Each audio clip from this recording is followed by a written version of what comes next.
let's jump into this. Let's start talking about gross and, do we leave gross on the table? Listen, let's get one thing straight right off the bat. There's nothing wrong with making gross. I mean, don't ever, ever, ever think there's something wrong with that. You sell a quality product and you're entitled to make money on that product. It's the way business and enterprise works. You should not worry about that. Let's start with some bad news. Let's talk first about the bad news. Unfortunately, in the industry, the selling of new cars is not a profitable business. It's not profitable for most dealerships, and it should be. A lot of dealerships still struggle with their used cars. They struggle making money on the internet, and there's all kinds of things we're going to talk about over the next 20, 25 minutes that can help you. From the latest data we've got, the average new car sold has a loss of about $735. Think about this for a second. You're going to buy something for $50,000 and then you're going to sell it for $49,300. That just does not make logical sense in anybody's business mind. Now, there are other reasons why we do this. Obviously, we pick up F&I income sometimes. We pick up a great trade that we can sell and make lots of money. We pick up a service customer, a repeat and referral business. So there's reasons for doing this. Unfortunately, customers do this because of all the online shopping. There are third-party vendors that are creating problems for us, like Carvana, TrueCar, Vroom, that'll sell these cars at giveaway prices because they're public companies and they have other resources for creating dollars in revenue. But we have to make money, and we should make money, and there's no reason not to make money. The good news is the gross is primarily just a state of mind. It's a state of mind in your mind and in the customer's mind. Years ago, I was always taught that it was in my mind, the salesperson. They'd say, David, gross is a state of mind. If you think you can get gross, you can get gross. But you know what? I'm going to flip it. It's also in the customer state of mind. If the customer values what they're buying, they'll pay more for that product or service. Don't let anybody tell you differently. You can make more money than the dealership down the street, your competitor. Absolutely. People will pay $200, $300, $400 more to buy from someone they want to do business with. Most people will, not everybody. We always know there's going to be those shoppers who are going to come in and they're going to chisel you and chisel you and chisel you. They're going to argue over $1. And it's not the dollar, it's just the principle. Keep in mind, some people like the negotiations. They enjoy that part of the process as a buyer. But it's also in their mind. So if it's in our mind, it's in their mind as well. So let's talk about some certainties. Okay, I've got a list here. First of all, if you don't believe in gross, you're never going to get it. If you don't think you can make gross, forget it. You're not going to get it. If you don't think that you're worth more than the salesperson down the street or the dealership down the street, then forget it. A proven fact that dealerships that practice, gross holding techniques outperform those who don't. If part of your process is designed around creating gross, and I'm going to share that with you, you will create gross. There's no ifs, ands, or buts about it. And gross is not a dirty word. It is not. Listen, can you sell a car for full list? Absolutely. Can you sell a used car and make $3,000, $4,000, $5,000 on it? Absolutely. Now, I'm not of the nature of taking advantage of people. You all know that. I'm not going to take advantage of somebody. We've heard all these crazy stories. I'm not going to go into them. And those are far and few between. Most of us have either forgotten how to hold gross or we were never taught how to hold gross. Okay. I think a lot of us have gotten so caught up over the years that we forgot that how to actually make gross. And let's think about this for a second. If you can increase your grosses, let's say $300 a car. That's not a lot. We're not trying to double our grosses. If we can increase grosses, $300 a car. You take a dealership that sells 100 units a month, that's over $300,000 annually in additional gross. And the best part about that is it is commissionable gross. It's gross that's being spread around through the dealership from our salespeople to our managers to everybody's getting a piece of that pie. So gross is good. Now, let's talk about some reasons for bad gross. What creates bad gross? Before I can tell you how we're going to make gross, we got to talk about what are the reasons for bad gross. Well, the first reason on my list is a bad attitude. Is our attitude is all about negative gross. Falsely believing that gross is not attainable in your market. And I hear this all the time. Well, we're in such and such a city and we're very, very competitive. I believe you're competitive, 100%. But I also believe that if you make the right presentation and the right demonstration, if you follow those first 3 important steps, find a car they love, get them to like you and get them to want to do business at your dealership, you can make gross. Just because the dealership down the street sells cars at a loss doesn't mean you have to. I always joke about this, and a dealer will say to me, well, the guy down the street is selling cars for $300 under net. Great, let him do that. See how long he stays in business. But there's a flip side to this, and a lot of you don't understand this, and it took me a while for this to click in my mind. Just because the dealership down the street is selling the car for $300 less than you can doesn't mean they're not making more money than you are. They might be making it up in their F&I department. You might be doing $1,000 a car and they're doing $2,000 a car in F&I. Well, guess what? They could sell the car for $300 less and still make $700 more than you. So your F&I department really has a big thing in this. Okay. And also, if you're into the mindset that, all these websites are there and they're killing you, they're going to kill you. A number of the reasons we lose gross is a lack of a structured negotiation process. Okay. He who fails to plan plans to fail. Okay. So if you're not prepared, you are going to fail. In order to get gross, you have to ask for gross. So let's talk about this. How do we lose gross right off the bat? Well, I'll give you a number of great reasons. Number one, if you're not asking for the sale effectively and professionally, you're going to lose gross. Absolutely. You're confusing people. I'm not a believer in the worksheet that has 17 different options, lease, buy, $1,000, $2,000, $3,000, 3, 4, 5-year term. You're just confusing people, and it makes them need to go home and think about it and digest it and look closer at the numbers. You all know, if you've been coming to my show weekly, how I feel. Present your numbers, ask those 7 most effective words. Would you like to buy the car? Ask for the gross. Okay, number 2, if you start getting into what do you think your trade's worth? What payment did you have in mind? You're going to lose gross. I mean, there's no ifs, ands, or buts about it. I hear this all the time. We quote a payment, $500 a month. Customer states, that's more than I wanted to spend. Next thing out of the salesperson's mouth, what payment did you have in mind? And now the customer says $400. Okay, there goes all your gross. Gone. Bye. See you later. All that work, all that effort is gone. Just gone, because we failed to plan. We failed to train. We failed to execute. We failed as a sales manager or a salesperson to prepare ourselves when that customer states the payment's too high. And all we've got in our bag of tricks is, what payment did you have in mind? When the customer states, you're not giving me enough for my budget, my trade. And again, what amount did you think your trade was worth? Guess what? It's going to be so ridiculous. There goes all your gross. There goes all your gross. How about the mindset of a manager? Customer, before we even negotiate numbers, salesperson says, do you have a trade? Great. What do you think your trade's worth? $15,000. We go to the manager looks it up. It's worth $10,000. So you know what they do? They discount the car to provide more for the trade because they don't want to insult the customer. You lost all your gross. You didn't believe in your sales process. You didn't believe in your skill sets to make a great presentation and get that customer to the level where they want the car, they like you, when they want to do business at your dealership. And I'm going to keep saying this for eternity. I am telling you, and you can never change. You get that customer to fall in love with a car, you are a third of the way home to making gross. You get that customer to like you through your price, you're another third of the way. You're 2/3 there. You get that customer to want to do business at your dealership because you do the right steps. You're there. You're there. Okay. Another reason is we lose gross is due to supply and demand.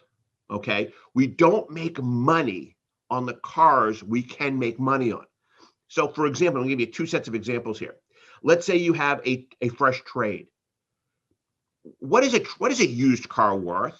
It's not worth what KBB.com says it's worth. It's worth what somebody will pay for that car.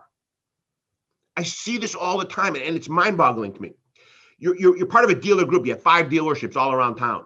You have a car that's sat on your lot for 45 days. You can't sell it. Move it to another dealership.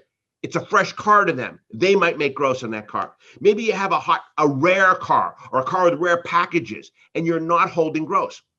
Folks, right now, we all know, and I've been talking to dealers all morning, the big issue is supply and demand. We don't have enough inventory. The manufacturers are building cars. They're sitting on the lots right now. They can't ship them to us because of a chip shortage. You should be holding gross right now, because if you're not, you're going to be giving everything away, especially if you have trucks in your inventory. You can get all the money for those right now. And if you don't sell it to customer A at 10 o'clock this morning, you will sell it to customer B or customer C later on this afternoon. Because when people want something, they're going to pay for it. Perfect example. One of my guys here in the office needs a chip for his computer. We're willing to pay 3 times what it's worth to get the chip. Now, if we can just find it, he who has it is going to make a score on us. Okay. How about this? We negotiate like we're giveaway artists, like we want to give everything away. In my wildest imagination, why, when you're ready to come into the dealership, and I've heard salespeople say this, let's go inside and we can negotiate the price. Why would you even bring up the word negotiate, especially again now when we have an inventory shortage? Mr. and Mrs. Customer, I've got great news. Here's your price. Well, what kind of a discount? Unfortunately, there are no discounts right at this time. There is an inventory shortage of cars, and we won't see cars for months to come. Unfortunately, it's the way it is. Consider this, and it's happening all over the country. I live in Florida. My 28-year-old daughter is married. They just got married back in October. They're trying to buy a house. Their budget is around $400,000. So they're looking at homes between $350,000 and $450,000. That puts them in their budget range. They say, Dad, there's a house listed we like for $395,000. I'm a negotiator. So I say, okay, sweetheart, what's going to be your first offer? And remember, it's a $395,000 list. We're thinking of offering $425,000. What? No. You offer like $350,000. Oh, no, Dad, we'll never get it. Okay. They offered $425,000, still didn't get it. Still got outbid. In the housing market right now, the price people are asking for their home, that's just the opening bid. That's not the list. That's their opening bid. And we're having the same thing in the automobile industry right now. So we negotiate like we want to give cars away. We send a psychological message to ourselves and to our customers that we are willing to negotiate and that we want to negotiate. And that to me just does not make any type of logical sense. You must start at the top when negotiating every single time. And the only way you would not start at the top is if something psychological got in your mind. Like, again, you ask the customer, what budget did you have in mind? They said 400. Now you're looking at a vehicle that you know is a 450 budget. You might drop your price. Or you ask them what they think their trade's worth. MSRP to me is the only acceptable way to start a deal. That's just me personally. Now we're going to talk about the internet and all that stuff in a few seconds. Remember, you can always lower the price. You can always drop it. You can't go up, okay? Full MSRP is only about a 5% markup on most vehicles. And that's a fair and reasonable markup to expect. Think about this for a second. Walmart says nationally they make 32% on all their products. Target says they make 46%. Jewelry stores are 100%. Furniture stores are 100 to 1,000%. And also remember this, you never get what you don't ask for. And we've all had this happen. We quote a price and the customer says, okay. And then we say, I left money on the table. And it happens to all of us. I've had it happen. You've had it happen. It's a common thing. Keep in mind, we believe that between 20 and 30% of your, 10 to 30% of your customers will pay MSRP or close to it if you structure your presentation properly. If you were with me last week, we talked about, the difference between closing and negotiating. If you negotiate yourself well in the sales process, you're going to be able to overcome the objections and close the deal for stronger grosses when you go to the closing situation. Asking for down payment sometimes is not always the right thing to do. I believe that you start small and you grow. So for example, I always start my first set of payments out at 48 months. I like to provide a lease payment to the customer. That's just me personally. Because when they look at that 48th month payment, they go, that's more than we can afford. And I know they're going to say that. So obviously my next option is to raise it. Well, great. Let's see what it is for 60 months. It's still out of the bracket. Let's see what it is for 72 months. Now we're getting closer. But remember, every time we do that, I'm still holding gross. But let me backtrack. The key to holding this gross was, again, they found a car they love, they like you, and they want to do business at your dealership. Let's talk for a second about the internet, because this is a big thing, and I think so many of you do this so incorrectly. And I think you've gotten poor advice and poor training. I want you to answer this, and I should have had it as a poll. I wish I thought about this earlier. A customer starts an internet lead process and they narrow down on a car. Do you typically have that car parked out front for the customer to look at when they come to the dealership? And I think most of you are going to say yes. And you see, that's the wrong thing to do. That is killing you. It is killing your grosses. Again, I've got to assume that most of the time that vehicle, you've already given up all the gross. I mean, that's why it was an internet lead. All the gross is gone. You're trying to move the unit. So you've dropped to rock bottom. So how in the world are you going to make gross on that vehicle? Well, you can't. You absolutely can't. That's why that car should never be parked up front. Never, never. It can be prepped and ready to go, but it needs to be back in the line with all the other cars. Because then when the customer comes and I take them out to the lot, I say, folks, this here is the vehicle that we had discussed on the internet. But before we go for a drive in it or before a final decision is made, I wanted you to make sure you looked at all the other vehicles to make sure there wasn't an option or accessory that we missed, or a color choice that might catch your eye, or a different model or series that might also be of interest to you. You see, what you're trying to do is get the customer to switch cars. Now, hopefully the customer will state, well, you mean for $800 we get all this extra? Absolutely. Or for $200 or for $1,000. You mean for $1,000 I can go up a model and get the, absolutely. You see, now once you've switched cars, you're starting from scratch to negotiate. Now, you're not going to hold full list on this deal, but you might take this deal from something you were losing $200 on to something you're making $300 on. And that to me is very, very, very important. I'm also a big believer in the TL process. I believe that second faces do sell cars and second faces do hold gross. I don't think it's the quality. And I know some of my managers will disagree with me. I don't always think it's the quality of the second face, and that sometimes it's just a second face. And to me, that's very important. Me personally, as a salesperson, would never let a customer walk without having a manager or somebody else talk to that customer. 9 out of 10 times, they're going to repeat what I already said. That's okay. That's what it's all about. Sometimes people like something different, hear something different, hear it for the second or third time, and it clicks with them. Just remember, if you're selling 100 cars a month, and a second face can bump that customer $100, that's $10,000, of which again is commissionable. Couple little tidbits here, and then we'll start wrapping up. I'll take your questions. Never show emotions when you're negotiating unless the emotions are that of excitement. Okay. Oh, hey, I've got great news for you. Oh, this is fantastic. I've got a super payment for you. I think you're going to like this. Always show that positive emotion, never show the negative emotion. If you're a salesperson, stop working your desk for the numbers. And as a manager, stop asking your salesperson too many questions. When it comes to negotiating, when a salesperson and a sales manager start to put this together, it's the questions that kill the gross. As a sales manager, I want to know as little as possible about what you as a salesperson already knows, because you're going to get to me psychologically. It's hard for me as a sales manager to not ask, are they buying the car? I shouldn't have to ask that. We need to assume that all along, because if the salesperson states, I'm not sure, I don't think so, they made a comment about this being their first dealership, it gets to me psychologically. I never ask, do they have a payment in mind? I never ask, how much do they want to put down? I don't even ask if they're paying cash or financing. Why? Because every single payment every single time I quote a payment, I quote figures, I always start with a monthly payment. Always.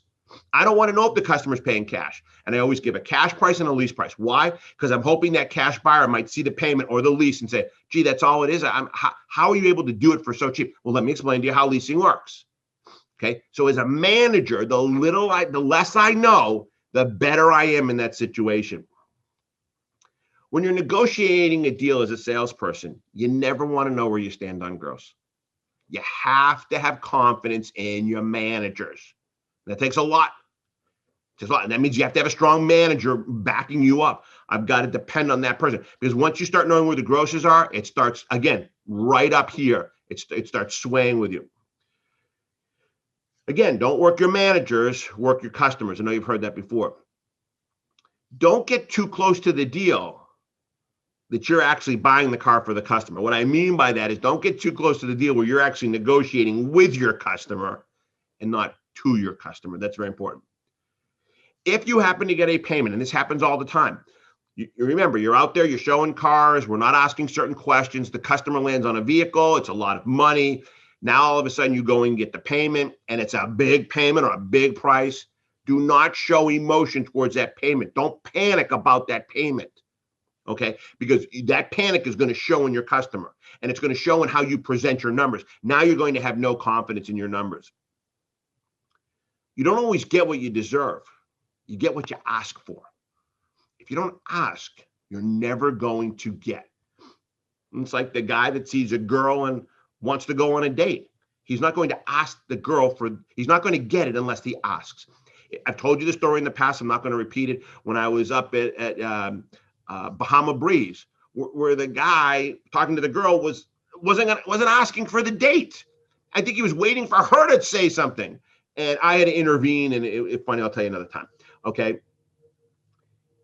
And again, if you can't close the deal, make sure that you get a manager involved in the deal. To me, that's critical. Super, super, super critical. Okay, let's start wrapping up here. I hope I gave you some good things to think about. Let me take a peek at some of our, let me just turn my sheet, make sure I had nothing else on my page that I wanted to share with you guys today. No. Okay, let me just move my thing over. Some of the questions you guys are asking me. Okay, I'm getting a question here. Why does the desk give gross away? Okay, I think that here's a problem we have in our industry. And the problem is we spend too much time focusing on volume. And I disagree with that. You know, as a salesperson, if you sold 20 cars and made $10,000 in income, or you sold 16 cars and made yourself $26,000 of income, which would you prefer? And I know the obvious answer. You'd rather sell the 16 cars than the $26,000 in income. We all would. Unfortunately, we are so programmed by the manufacturer of volume, that our managers sometimes, they just run scared. And for you managers out there, here's the thing. The price is not what's going to matter when the deal eventually gets closed. Those people either want the car or they don't want the car. The payment is just the cherry on top, and it's all based on how you presented the numbers. What if my customer challenges me about a competitor's pricing during my meet and greet?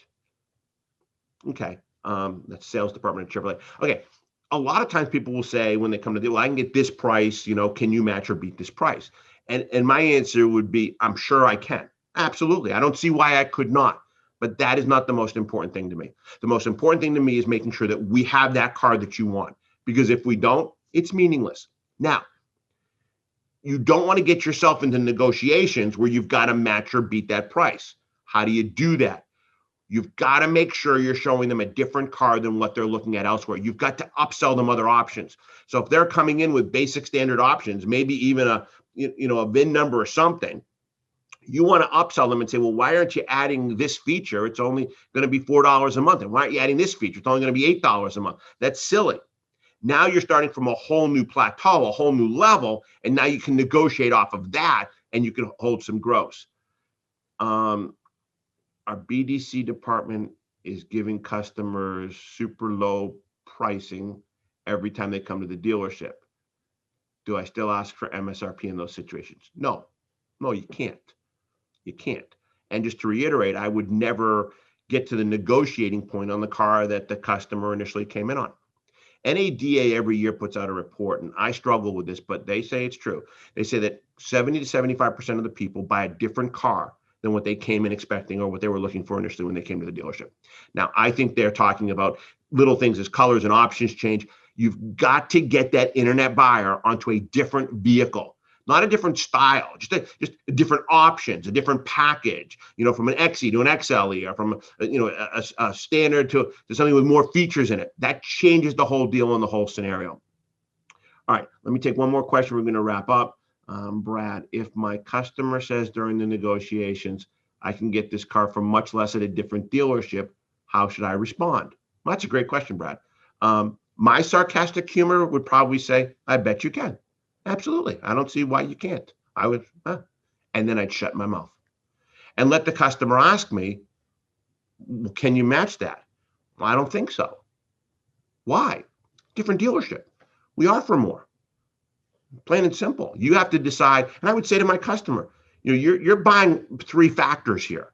Put price aside. You got to buy the car you love. That's number one. You're buying me as part of the process, and you're buying our dealership as part of the process. If you think that all of that is equal, then you probably should save the $100. But if you think that what you've got here is worth the extra few $100, then I would hope that you'd make the decision and buy it from us. Throw it back in their court. Let them have to respond in some way. Now, if you're going to have to get the deal, if you have to match the price, you're going to match the price. There's no doubt about it. Thank you for watching my video, and I hope I inspired you. If you enjoyed the content, please like, share, and click the subscribe button. Once you subscribe, make sure to hit the bell so you can receive more content like this every week. And should you have any comments or questions, I'd love to hear them.